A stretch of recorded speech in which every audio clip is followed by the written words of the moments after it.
नवनाथ कथासार अध्याय 4.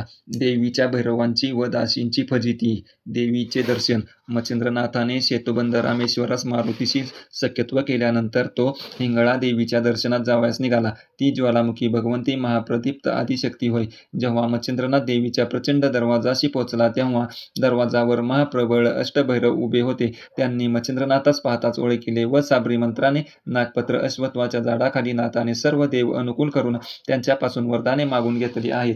तो ह्याचा कार्यभाग कितपत सिद्धीस गेला आहे ह्याची प्रचिती पाहण्याचे त्यांच्या मनात आले. म्हणून ते भैरव आपली रूपे पालटून संन्यासी बनले आणि दाराशी उभे राहिले.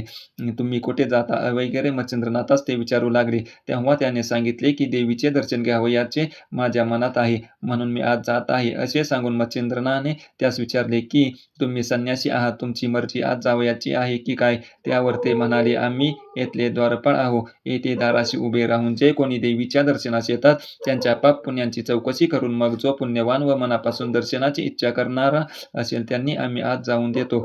यास्तव तुझ्या पाप पुण्याचा आम्हास झाडा देऊन मग तो आत जावे. कोणी विषयविलासाचे दुष्कृत्य जर लपवून ठेविले तर आत प्रवेश करतेवेळी तो मध्येच दारात अडकतो, कारण त्यावेळेस दार अतिशय अरुंद होते. मग खोटे बोलून अडकला आहे असे पाहताच आम्ही त्यास मागे ओढून शिक्षा करीतो. याकरिता तुमच्या हातून जी जी कर्मे झाली असतील ती सर्व सांगून येथे झडती घ्यावी व मग दर्शनास जावे.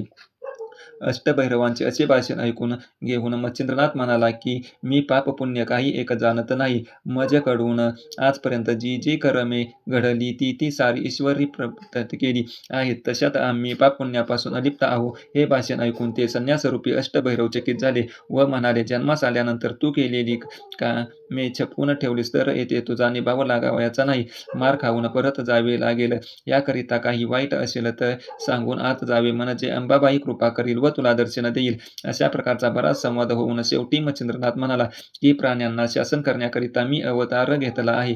मज पुढे तुम्हा मशकांचा प्रताप अद्भुत आहे असे माझ्याने म्हणवेल तरी कसे? हे ऐकून अष्टभैरवास राग आला व ते त्रिशूळ, फरस, गांडी व तरवारी, अंकुश, बरची, गांधा, भाले, कुऱ्हाडी अशा ध्रुव शस्त्रे घेऊन युद्ध करण्यास सिद्ध झाले. मच्छिंद्रनाथाने जय जय श्री गुरु राज म्हणत हातात भस्म घेतले आणि मंत्रनू म्हटले की मित्रा वरुणी देवा, माझ्या कार्यासाठी तयार राहा. अग्नी वरुणी, अग्नी वायू, इंद्रादी देव, गण, गंधर्व आदी करून सर्वांनी कार्यामध्ये सहाय्य करण्यासाठी तयार राहावे.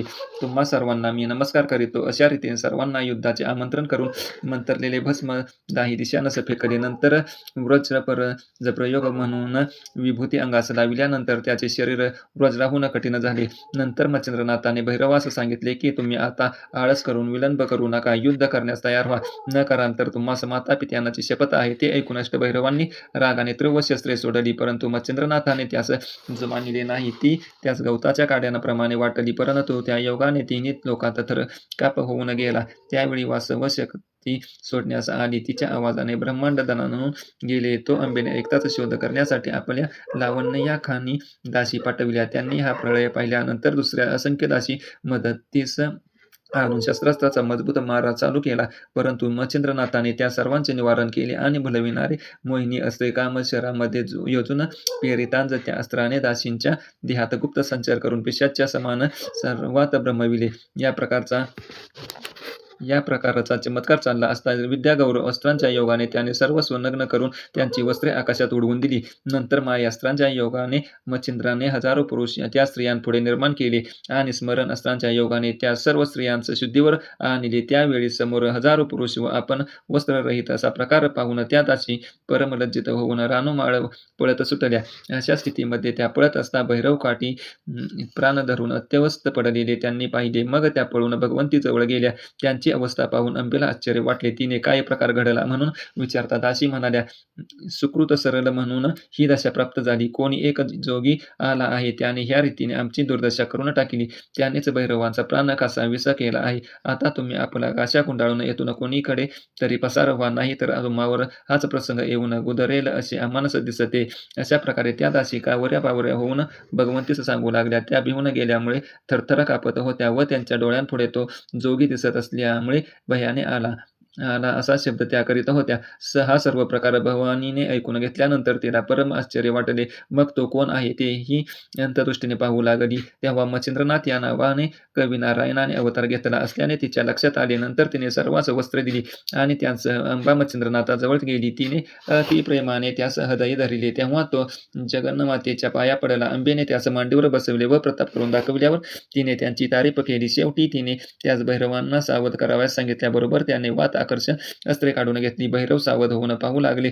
तो अंबा मच्छिंद्रनाथास मांडीवर घेऊन बसली आहे असे त्यांच्या दृष्टीस पडले. त्यांनी देखील मच्छिंद्रनाथाची तारीफ करून त्याला शाबासकी दिली व नाग अश्वत्वाखाली संपूर्ण दैवत प्रसन्न होऊन त्यास आशीर्वाद दिल्याबद्दल मूळचा साधत मजकूर अंबेला कळविला. तो ऐकून माझ्या मनात तुझा पराक्रम पाहावा असे आले आहे म्हणून अंबेने नाथास सांगितले. त्यावेळी तू सांगशील तसे मी तुला करून दाखवितो. तसे नाथाने म्हटल्यावर तिने पर्वत आकाशात उडवून पुन्हा जागच्या जागी आणून ठेवायस सांगितले. हे ऐकून त्याने वातास्त्र योजनेतून व मंत्र म्हणून भस्म पर्वतावर फेकले. तेव्हा पर्वत आकाशात भ्रमण करून लागला. मग तिने त्याची पाठ थोपटून वाखाणणी केली आणि पर्वत उतरावयास सांगितले. तेव्हा त्याने वायुस्त्र काढून घेऊन पर्वत जागच्या जागी आणून ठेविला. ते पाहून अंबेस संतोष वाटला. मग नाथास घेऊन अंबा आपल्या स्थानास गेली. नाथ तेथे त्रिराज्य राहिले. जाते समय अंबेने प्रसन्न होऊन त्यास शस्त्रास्त्र आणि भिन्नास्त्र अशी 2 शस्त्रे प्रसादाकडे दिली. त्यास स्वीकार करून मच्छिंद्रनाथास अंबेस नमस्कारून निघाला.